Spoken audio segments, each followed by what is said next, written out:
This is ATL Day Ones, part of Locked On Sports Atlanta. And it starts now.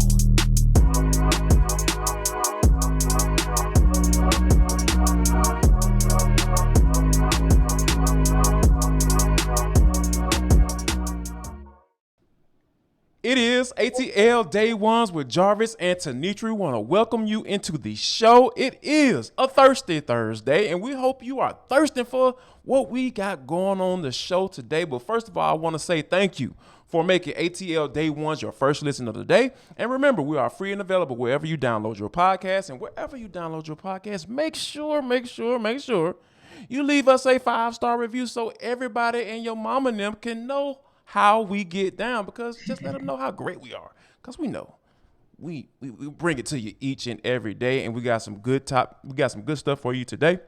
We're going to start off with we made some predictions yesterday, T, and I think we were right on point as to who watches and pays attention to our show, because it looks like Marcell Ozuna was listening as he did his thing last night. He got the Braves going. Also, the Atlanta Hawks, what are they going to do in Summer League? Can Nate McMillan make some adjustments? We'll talk about exactly what those could be. And secondly, and we have to do the Atlanta Falcons. The Atlanta Falcons are in a space where there's another quarterback in the NFC South. What does that mean for the Falcons? We'll talk about that. And last but not least, Ja Morant out here doing Ja Morant type things. We'll explain all of that in For the Culture. But first, we have to start off with the Atlanta Braves. They get a win last night, 3-0. I love seeing A.J. Minter coming in and closing the door and shutting everything down like ain't nobody out there. But the main thing that really stood out to me last night was Marcell Ozuna getting the party started in the 5th inning with a solo home run. It looks like he's one of those streaky guys. If Marcell Ozuna gets going, this team could get really scary. Yeah, because Max Fried was in a duel with Miles Michaelis for 5 innings. So Max Fried did his job, and all you could think of was, please don't do what you did to Charlie Morton.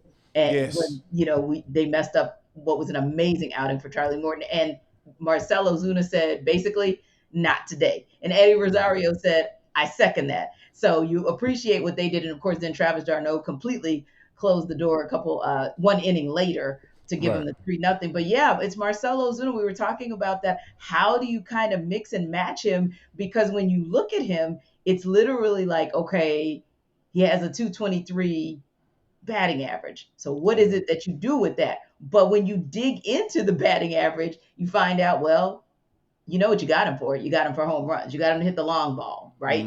Yes. Get on base and get runs driven in, but drive it in with the long ball. So he did that last night. It's a solo shot, but he did it nonetheless. So, yeah, still a dilemma. There's still going to be that question of, okay, if he DHs, then what does that do for William Contreras on a night where he's not catching?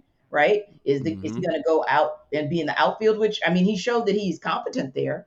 But you know what I think actually gives him, and this isn't a positive, so I want to be careful in the way I say this, but what gives Brian Snitker a little bit of breathing room is the fact that Adam Duvall is dealing with that hand injury. So when you think about those three people in the mix, constantly trying to figure out what do I do with Ozuna, Willie, d'Arnaud, that makes it a little bit easier because you have to let that injury kind of play out. And in the meantime, that coupled with you're going into the All-Star break, I believe that buys Brian Snitker some time to figure out how he manages that log jam, so to speak, at the DH position.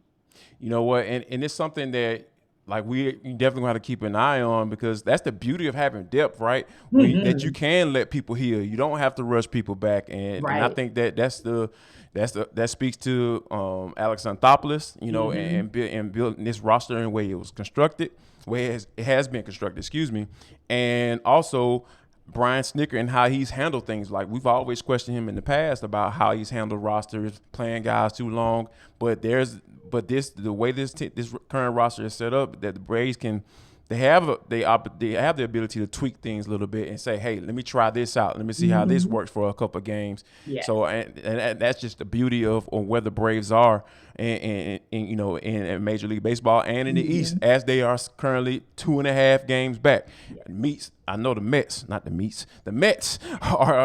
that seat is getting a little bit hot. I started seeing some videos starting to come out on social media.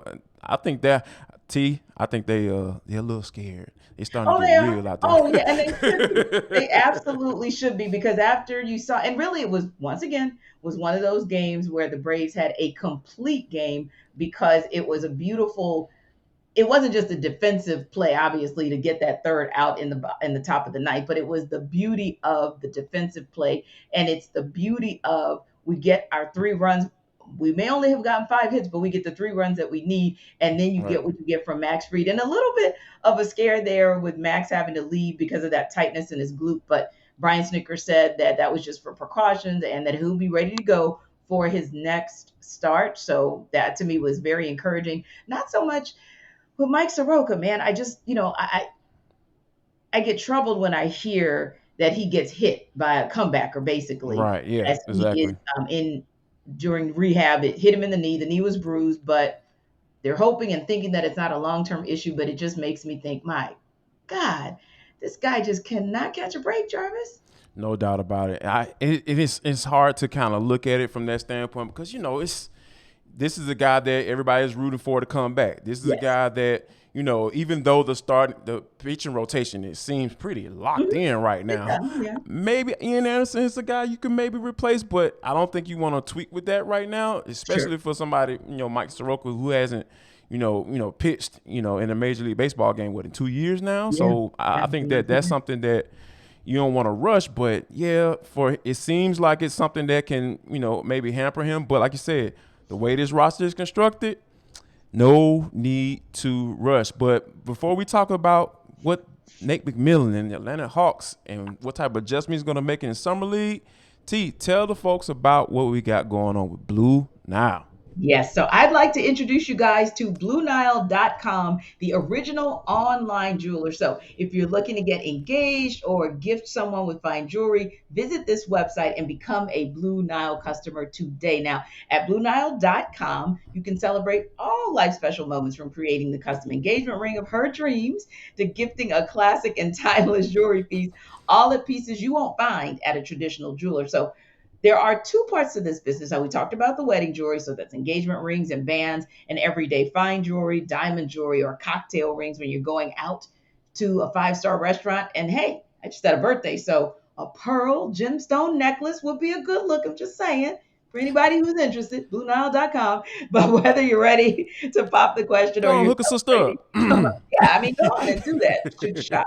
A milestone moment of fine jewelry as unique as her, with the modern convenience of online shopping. Not BlueNile.com is your place. It's simple. Their online tool is actually very simple to use. You can choose the diamond shape, size, clarity, style. Blue Nile's bench jewelers will then handcraft her perfect engagement ring. It's one of a kind. In fact, I saw one on BlueNile.com that caught my eye. It was a 4.01 carat Asher cut diamond. I thought it Oh, was a very Lord. good look. So, I mean, I can dream, right? Oh, Jarvis? yeah. No, Dream I can away. dream. I'm Yeah, just glad I ain't got to buy I know, right? gonna need that $50, yeah. For those who are shooting their shot, be really wary of that 4.01 Asher cut diamond. But if you're looking for fine jewelry again, but having trouble choosing, literally, they have jewelers on hand 24/7. So make your moment sparkle with jewelry from BlueNile.com. And Locked On Sports listeners, you get $50 off every purchase of $500 or more. Again, this podcast exclusively includes engagement, and use that code Locked On, Locked On, Locked On. Plus, every order is insured, ships free. And what I really like is that it arrives in a discreet package that won't give away what is inside. So you can shop stress-free and find whatever you want at BlueNile.com. All right, now the Atlanta Hawks. We know that Summer League is underway, and there are three guys who are first and second year players. I'll go Mhm. ahead and name them. You got Sharif Cooper, who's a lot of people have their eye on and who a lot of people like, including myself, and I'm sure you do as well. Yes. AJ Griffin and Tyrese Martin, the guys. And, of course, we know that Jalen Johnson, due to the procedure that he's had, he won't be playing in Summer League this year. Right. Now, out of all those guys, which one has to prove to Nate McMillan that, hey, I need some minutes this year. I'm not trying to sit out for an entire season and play in the G League.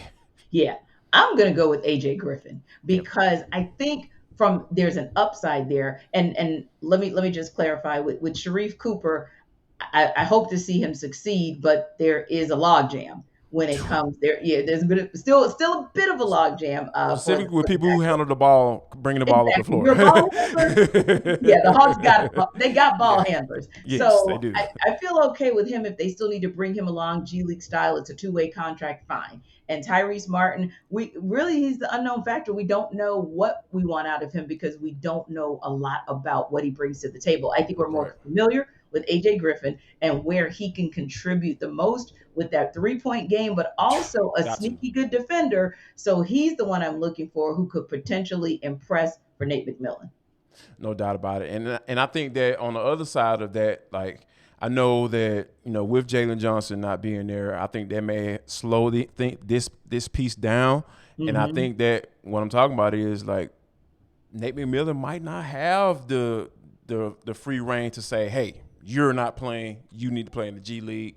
I'm not putting you in my rotation. So, and I think that's something we got to keep an eye out for those first and second year players this year as well. But coming up next, though, T, we have some very interesting things that just happened on NFC South Division. Baker Mayfield comes to the NFC South, specifically right up 85 for the Carolina Panthers. What does that mean? Does it mean anything? That's all next right here on ATL Day Ones with Jarvis and T.